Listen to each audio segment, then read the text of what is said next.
Os desenvolvedores de software estarão prosperando em 5 anos, apesar do que o seu feed do YouTube possa dizer. Estava lendo esse vídeo aqui, esse texto, ele é um texto só para membros do Medium, você tem que ter uma assinatura. Então nem vou colocar o link lá, porque eu acho que não precisa, não vai fazer tanta diferença não ter ou não ter ele. Mas vamos dar uma leitura que é um ponto de vista interessante, tá? Vamos lá, aqui uma foto do Unhappy Meat, não sei o que significa, vamos comprar uma Powerful Bulls, um negócio, vamos lá. 2025 foi um ano extraordinário para a IA generativa. Meu feed do YouTube foi inundado por manchetes sobre IA, todas dizendo a IA vai te substituir, Microsoft e Amazon estão investindo bilhões de dólares em imóveis e data centers. Eles estão apostando alto que a IA terá um papel fundamental no futuro. Como desenvolvedores de software, temos a sensação de que nossos dias estão contados. Mas apesar de tudo isso, eu realmente não acho que sejam. Na verdade, acredito que desenvolvedores de software estarão em alta daqui a 5 anos. E aqui está o porquê. Os modelos subjacentes não estão melhorando. Cara, isso aqui teve um paper recente discutindo isso. E eles usaram como exemplo o ChatGPT 5, né? Porque esperava ser um grande salto da versão 4.5 para 5. E não houve esse salto, na verdade. E o que se acham, mais uma vez, pessoal, eu não sou especialista nisso. Eu olho para IA muito do ponto de vista de mercado, de quanto isso vai afetar nossas carreiras, tá? Mas o que eu vejo meio que sendo dito daqui para frente é que a IA vai sim continuar sendo importante, vai ser um moldador, né, de mercado, principalmente relacionado a IA, mas ainda assim vão ser pequenas alterações que vão acontecer daqui para frente. Não vai ter mais um salto, como foi o caso, por exemplo, de quando não tinha IA, né? As inovações que surgiram em torno da ferramenta no espaço de IA, de software deste ano, foram imensas. O cursor evoluiu drasticamente, com novos recursos sendo lançados regularmente. O mais recente sendo um editor de visual de interface de usuário semelhante ao Dreamweaver. Não vou entrar em detalhes agora, mas sério, que loucura. É uma loucura. Aqui MCP Users, MCP Builders, né? MCP is probably the only piece of tech that has more builders than users, né? Basicamente, MCP é a única parte que em tecnologia de informação nesse momento que tem mais pessoas construindo do que usuários. O código do Cloud também continua a evoluir. Todas as ferramentas que usamos agora têm algum recurso MCP disponível, que quase ninguém usa, e outras interfaces de usuário com as quais precisamos interagir. Parecem ter algum tipo de integração com IA atualmente. Gira, GitHub, GitLab, etc. Como eu disse, foi um ano em tanto. Cara, sim, praticamente todas as ferramentas hoje que estão circulando em volta da área de tech, a área de desenvolvimento de alguma forma, tem algum tipo de integração com o IA. Algumas integrações fazem sentido. Por exemplo, eu gosto muito por exemplo, no Gira, a hora de criar tarefas. Eu gosto muito de usar a IA para melhorar as tarefas que eu escrevi, no sentido de tentar ali deixar elas um pouco mais refinadas. Geralmente eu copio, colo alguma coisa, copio um stack trace, ponho lá, vejo como é que vai ficar e uso a IA para fazer, né, a concatenação desses conteúdos, dessas informações um pouco melhor do que eu tenho ali no momento para poder fazer. Então, realmente, por exemplo, pensando em vou escrever uma tarefa que vai ser um júnior que vai pegar um pleno, cara, fica muito mais fácil de eu detalhar para ele o que é esperado daquela tarefa, no sentido de que eu consigo extrair mais informações se eu colo um stack trace e deixo a IA fazer a leitura dela para mim. Como eu disse, foi um ano e tanto. Mas essas são todas inovações em ferramentas. Os modelos de IA subjacentes não melhoraram muito. Houve o lançamento do GPT-5, que foi completamente decepcionante, igual eu comentei agora mesmo, né? Mais recentemente, a Anthropic lançou o Opus 4.5, que não trouxe melhorias significativas. Eles ainda são muito úteis no contexto certo, mas não fazem nenhuma diferença relevante em relação ao que tínhamos antes. Chegamos ao ponto em que estamos ajustando e otimizando modelos, em vez de introduzir grandes inovações nos modelos subjacentes. Até agora, empresas como OpenAI e Anthropic vinham se baseando em fornecer quantidades massivas de dados aos modelos, observando melhorias dessa forma. E funcionava. Mas isso não funciona mais, independente da quantidade de dados disponíveis para treinamento. Eu tenho um ponto muito importante para falar sobre isso daqui a pouco, tá? Os modelos simplesmente não vão melhorar muito. Isso levanta a seguinte questão: o conjunto atual de ferramentas de modelos de IA é bom o suficiente para substituir a maioria dos engenheiros de software? De jeito nenhum. Engenheiros de software criam e mantêm softwares para todo tipo de coisa: aviões, usinas de energia, armamentos militares, mercados financeiros, bancos, serviços públicos e internet. A lista é interminável. Praticamente tudo que você vê na sua casa interagiu com algum software durante o seu ciclo de vida. Estamos perto de um ponto em que podemos transferir toda a manutenção e inovação do nosso software atual para mais um software cuja principal habilidade é prever o próximo token. Enquanto escrevo isso, parece pura loucura. Uma completa insanidade que algumas pessoas sequer cogitem essa possibilidade. A complexidade e a responsabilidade envolvida nesses sistemas são de deixar qualquer um boquiaberto. E eu bato muito nessa tecla, cara, de que assim, essa parada aqui, a habilidade de prever o próximo token, isso aqui é muito importante. Porque quando você está trabalhando com projetos complexos, quando você está trabalhando com áreas de negócio, a gente não necessariamente está falando de só prever o próximo token, saca? Nem sempre o negócio, o mais lógico seria nessa cintura, mas às vezes você tem uma regra de negócio específica que vai atuar em uma camada desse projeto e você tem que rever algumas coisas. Quando eu estou usando IA, cara, eu tenho muito cuidado com isso. De sempre estar focado no contexto do que eu estou fazendo e não simplesmente deixar a IA fazer tudo por si só, por sua conta. Nem só por uma questão de qualidade do código, porque se você passar as instruções corretas, ele vai conseguir manter a qualidade do código. A questão muitas vezes é porque é para além do código. Desenvolvimento de software é além do código. Isso é uma coisa que eu tenho batido muito nessa tecla aqui, porque as pessoas têm muita dificuldade em entender isso. E quanto à inovação? Não vejo esse assunto sendo muito discutido no mundo da IA. Claro que a IA generativa pode aumentar a produtividade, principalmente se você souber o que está fazendo. É um fator multiplicador. Mas e a inovação? Não estou vendo nenhuma. Por que não? Porque a IA generativa fundamentalmente não consegue inovar. Ela não tem pensamento. Ela não consegue ser criativa. Ela repete padrões que já vimos antes. E é notável nisso. Mas não consegue inovar de verdade. A inovação é fundamental para a evolução do software. Veja onde começamos com computadores, na época em que ajudaram Alan Turing a decifrar a máquina Enigma. Em comparação com onde estamos agora, isso aconteceu graças a muitos passos, grandes e pequenos, de inovação. Toda essa inovação emanando da mente humana. Antes que você comece a gritar, a IA pode inovar, deixe-me esclarecer isso. A IA simula inovação, mas eu diria que não se trata de inovação verdadeira. O que eu quero dizer com isso? A IA pode ter sorte com inovação. Pode descobrir novas maneiras de combinar ideias que levem a algum tipo de inovação. Pode ser usada para identificar padrões que os humanos não perceberam no passado, mas haveria limites para isso, para o quanto isso poderia ser possível.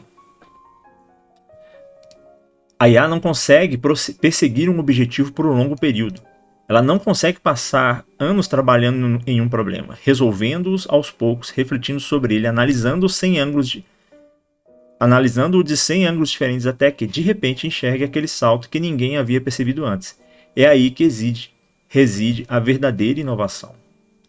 Quem vai criar o próximo Linux? Onde acontecerá o próximo grande salto tecnológico nos jogos? Como aconteceu quando John Carmack e John Romero criaram Doom? Tenho quase certeza de que não virá da inteligência artificial. Aqui ele fala, né, da criação do Doom, que foi sim foi um salto, cara, no mundo dos games, porque foi um jogo em primeira pessoa, né, que trazia ali consigo uma inovação tecnológica tremenda e também a questão das fases e tal, o jeito como eles lidaram. Então tem muita coisa ali realmente muito importante. Doom foi muito importante para o mundo dos jogos. Software é mais que apenas escrever código. Esse ano, com toda a IA presente em nosso ambiente de trabalho, percebi uma coisa repetidamente. Escrever código é apenas uma pequena parte do conjunto de habilidades que um desenvolvedor de software. É uma parte importante e crucial, mas ainda assim apenas uma parte. Para criar um software excelente, você precisa de uma série de outras habilidades. Habilidades interpessoais. Você precisa ser capaz de conversar com pessoas, fazer as perguntas certas às partes interessadas, saber quando e como dizer não, ter um alto nível de comunicação técnica para explicar o seu código no nível apropriado, dependendo de com quem você está se comunicando. A interação humana é uma parte fundamental do desenvolvimento de software. Planejar e priorizar. Ao trabalhar em qualquer projeto de software significativo, geralmente há muitas pessoas envolvidas. Reunir informações suficientes de todas essas pessoas sobre a situação atual do software que foi solicitado. O que precisa ser feito em seguida? Garantir que quem for programar o software tenha clareza absoluta sobre o que precisa fazer é uma tarefa complexa e difícil. Os profissionais com mestrado em Direito em LLM não conseguem em direito, LLM não consegue fazer isso atualmente. Os LLMs não conseguem fazer. Eles podem auxiliar em muitas dessas etapas, mas coordenar e integrar tudo ainda está longe de ser uma realidade. Separar o sinal do ruído. Isso aconteceu comigo recentemente em um aplicativo de produção. Ele ficou lento de repente.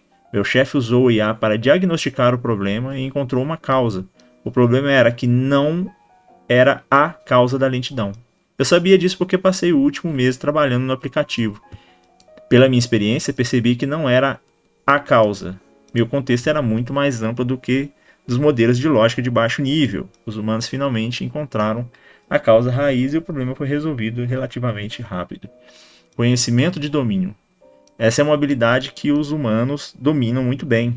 Acumular conhecimento ao longo dos períodos permite tomar decisões informadas bem fundamentadas.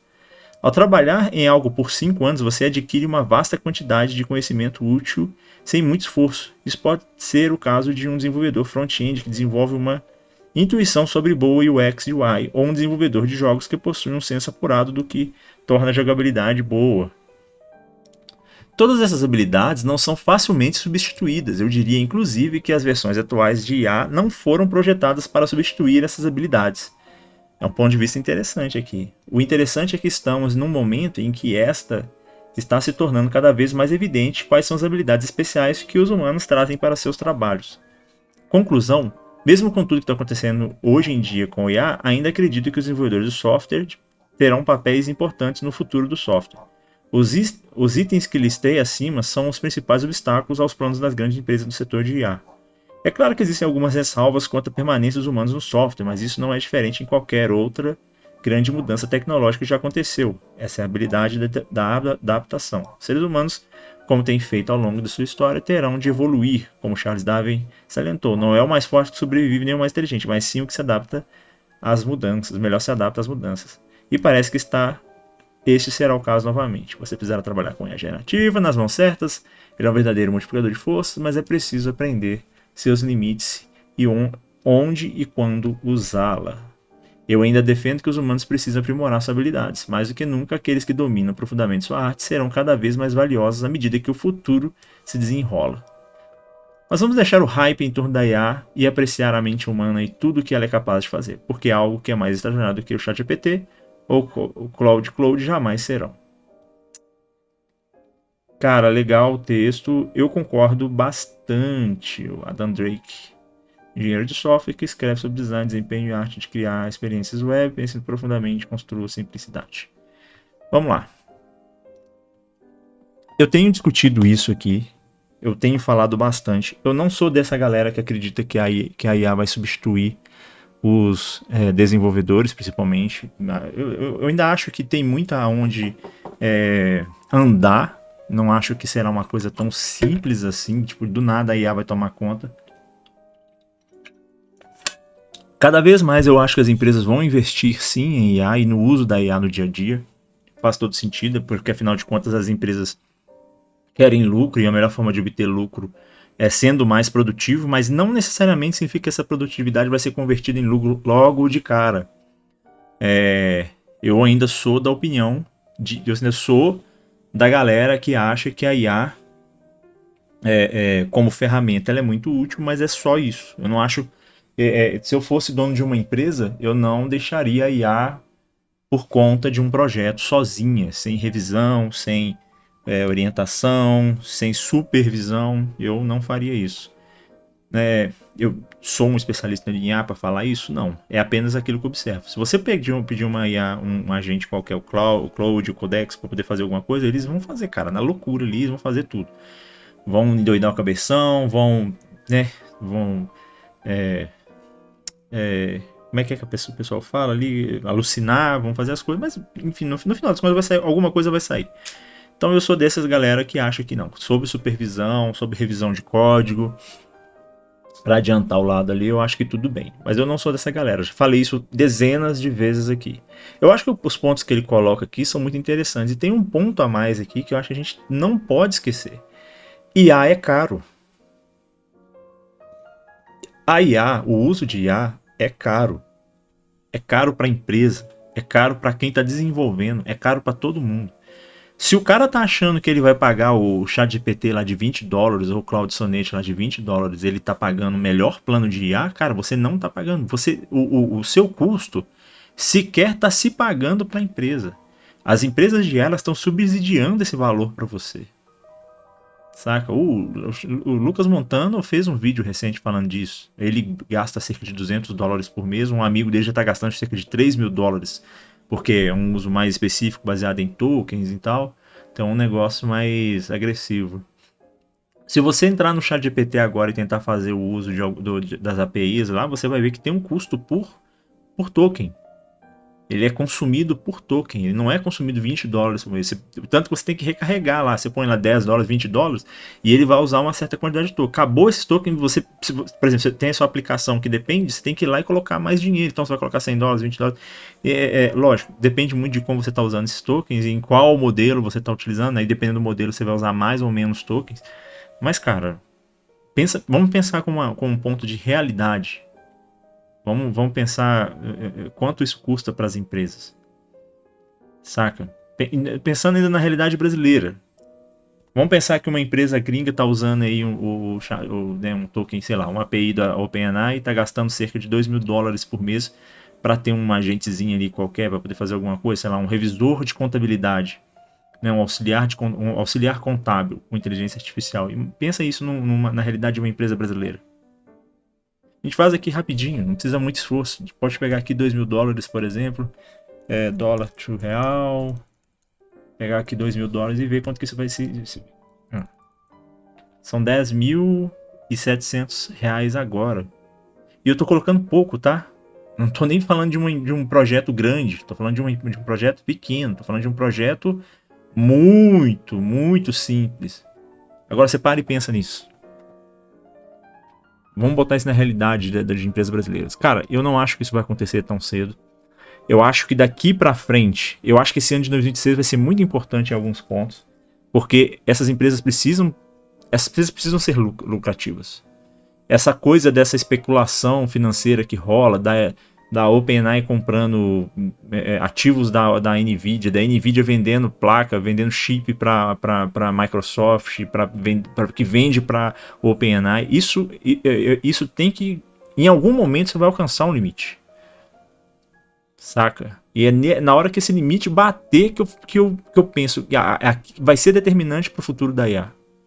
Porque se o limite bater e beleza, deu certo, todo mundo começou a lucrar, beleza, então aí agora nós vamos ver a IA realmente prosperando. Agora, se bater a realidade, os caras enxergarem que, porra, $20, eu não tá valendo a pena. O que vai acontecer? O que vai acontecer com a empresa que tem lá hoje? O que vai acontecer com a empresa que mandou 9.000 desenvolvedores embora, alegando que parte desses projetos iam usar a IA e o token da IA passa a ficar mais caro?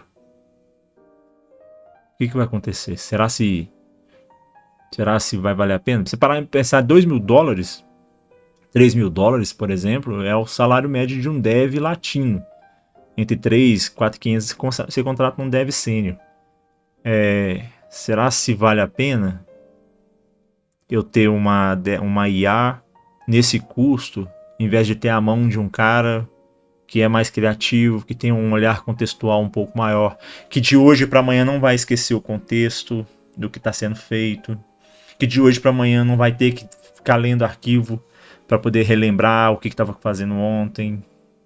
Pode até ser que leia, mas num contexto bem diferente de uso, né? Como será que isso vai acontecer? Eu tenho as minhas suspeitas. Eu acho que sim, vai ser. Eu tô falando, eu acho que essa questão relacionada ao custo das IAs, ela é uma coisa que, na minha opinião, inviabiliza muito a IA de ser autossuficiente. Ela inviabiliza as empresas de adotarem a IA por completo, em 100% do seu contexto, porque a pessoa vai gastar muito dinheiro. Então, se a gente está falando de empresas... E assim, nesse contexto, é importante a gente entender o seguinte. A IA fica cara, inclusive, para empresas americanas. A IA não fica barata para empresas americanas, certo? A IA fica cara, inclusive, para empresas americanas. Se ela fica... Eu estou botando americana, gente, eu não estou botando na Europa, porque são contextos diferentes, tá? Vamos entender que talvez hoje, eu sei que não são, mas hoje vamos tentar supor, num cenário que a gente está falando de uma empresa que ganha e gasta em dólar para uma empresa que ganha e gasta em dólar. Então, por isso que eu estou usando a americana. No caso do euro para o dólar, a diferença vai ser pouca, mas quando a gente pega em países terceirizados que também têm polos tecnológicos muito importantes, do dólar para o real a gente já tem uma distância grande. Do dólar para o peso argentino a gente tem uma distância grande. Então é disso que eu estou falando. Por isso que eu uso mais as americanas, mas não é uma. Eu sei que IA não é uma coisa restrita à galera dos Estados Unidos. Vamos, beleza? Só pra gente deixar isso alinhadinho aqui, então, pra gente não ter problema nesse entendimento. Então, assim, do meu ponto de vista, cara, é como eu tô dizendo, assim, eu não vou tentar finalizar o vídeo aqui e não esticar muito mais esse assunto. Já falei dezenas de vezes que eu não acho que a IA vai tomar nossos empregos, porque eu simplesmente acho que ela é cara demais. Tinha que ser uma coisa muito mais em conta para poder chegar nesse ponto. $20 não é o custo real dela. Cara, a gente inclusive, assim, o Lucas Montano falou um negócio, eu concordo 100% com ele, cara. A gente tem que aproveitar esse momento que tá $20 e usar bastante. Tentar tirar algum proveito disso para poder a gente produzir, né, nossos próprios projetos. Porque quando esse negócio realmente bater a conta chegar e o pessoal fala, cara, não vai ser $20 nem a pau. Esquece, não vai ser. E tem um negócio importante aí, agora falando de mercado brasileiro, tá? Por exemplo, uma empresa de grande público, tipo uma Microsoft da vida que tem um Xbox, essa empresa pode ir lá e subsidiar algum valor a fim de ter o público do brasileiro usando a sua plataforma. Uma empresa igual a Disney Plus, ela pode subsidiar parte do dinheiro para que você utilize a plataforma dela. Uma empresa igual a Anthropic, cara, eles não estão nem aí. Você não é o público deles. Eles não precisam te atingir, saca? Eles precisam atingir a empresa que vai desenvolver, sei lá, que vai desenvolver um robô, é uma empresa que vai desenvolver um e-commerce. Eles precisam atingir a empresa que vai pegar dados de um e-commerce e fazer análise desses dados. Eles não precisam te atingir, não. Então, $20, esquece. Eu já falei isso uma outra vez, de que $20 não é o custo real das inteligências. Beleza? Bom, é isso. Eu não vou me esticar muito, tá bom? Se você curtiu esse vídeo, o que você acha? Como você está usando a IA no seu dia a dia? Se você estiver usando para codar, para criar projetos, deixa aqui nos comentários. Meu telefone tocou, desconcentrei todo. Mas deixa aí nos comentários como você está usando a IA no seu dia a dia, como que está sendo o uso para você. Se você acredita, cara, que a IA ainda vai substituir o seu emprego, eu acho que a gente tem tido bastante exemplo recente de diversas formas de que não, isso não vai acontecer. Mas você acredita? Manda aí nos comentários por que você acha que sim, por que você acha que não. Não esquece de curtir esse vídeo e se inscrever no canal, pessoal. O ano tá começando, tá sendo bem legal. A gente registrou um crescimento interessante, sim, ainda poucos comparado a grandes canais, mas eu sempre digo que assim, cara, pra mim, que até pouco tempo não tinha e não sabia nem pra onde que esse negócio iria, ver esse crescimento, e mais do que isso, ver os comentários da galera, ver a galera curtindo o conteúdo, pra mim é muito importante, é muito legal. No mais, pessoal, valeu!